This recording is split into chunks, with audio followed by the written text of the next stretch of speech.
Hello, everyone. Again, I'm here with you for a video tutorial related to NAFIS preparations. And in today's podcast or in today's video, we are going to cover learning outcome number three and indicator number one. So here we go. Learning outcome number three and indicator one. Okay, here it is. First, let's talk about the indicator itself. What indicator it is? What is the explanation of the indicator?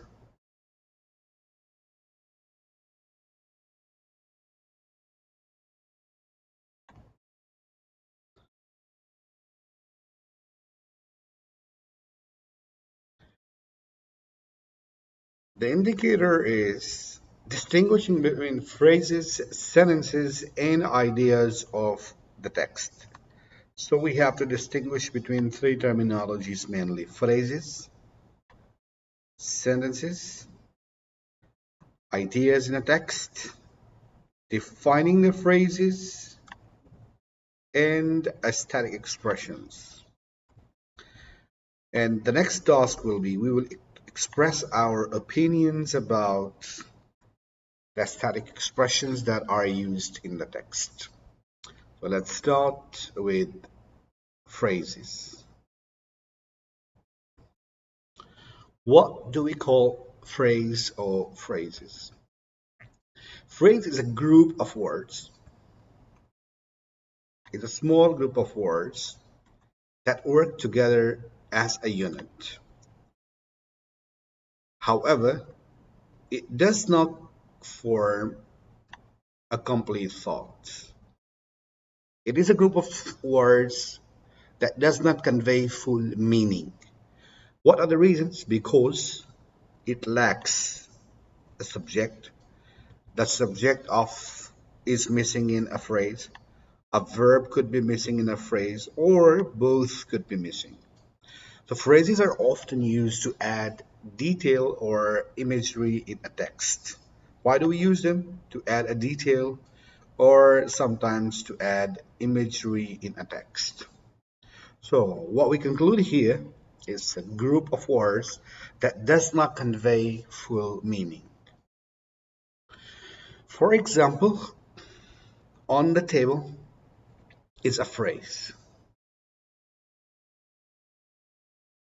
It's a group of words consisting three words on the table, and it's called a prepositional phrase, but it does not convey full thought. We don't know what's on the table. Either a book is on the table, a phone is on the table, or something else is on the table. So the meanings are incomplete.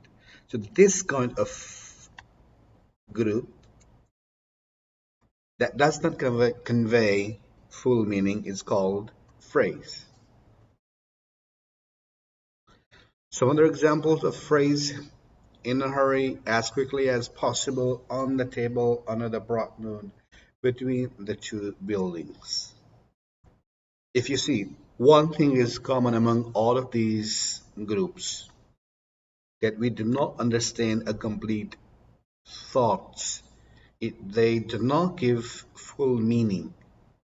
We don't understand anything from these groups of words. Next comes a sentence. So again, this is a group of words,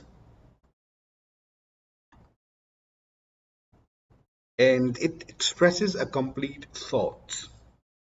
So here, it's different from phrase. Phrase is a group of words that does not convey a full thought, however, complete thought. However, the sentence conveys a full thought. We understand a complete thing from it. It includes at least a subject and a verb. So each sentence has a minimum one subject and one verb. Sentences can combine multiple phrases. We can have phrases in a sentence when we have to convey more complex ideas.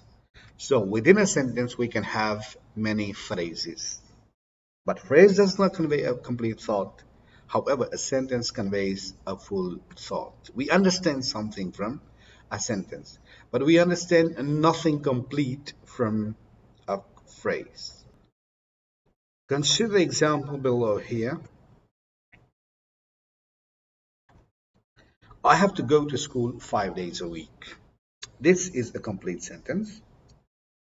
Here we can say we have a subject, I, go to school, go is our verb, and it gives us a complete idea, complete meaning that the speaker has to go to school 5 days a week. So it gives us one complete thought. Any group of words that give us a complete thought is called a sentence. Now let's move to aesthetic expressions. Aesthetic expressions are expressions. And what kind of expressions are aesthetic expressions? These are words or phrases. Again, an aesthetic expression could be a group of words or phrases that they can evoke beauty, emotion, or imagery. They are often used in creative writing to appeal to readers' senses and imagination. Aesthetic expressions are used so that once they are used, the reader who are reading them, readers who are reading them, they appeal to them. They appeal to their senses and also they appeal to their imagination. Aesthetic expressions appeal to the reader's senses and imagination. Let's consider a few of the examples of aesthetic expressions here. Consider the example below here. The sun was as bright as a golden ball. So if you see this thing, this is not a normal language here. This is figurative language that has been used here. And the purpose it is used is to appeal to readers' senses. So now if you see the explanation of the sentence, this sentence means that the sun was shining brightly and looked like a golden ball in the sky.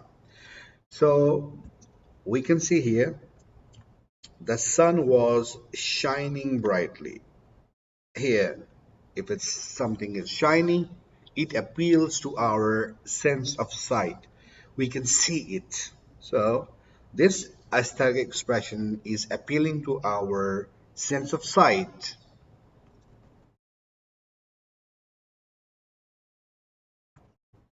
And now let's consider this example. The sky was painted with colors of gold and pink.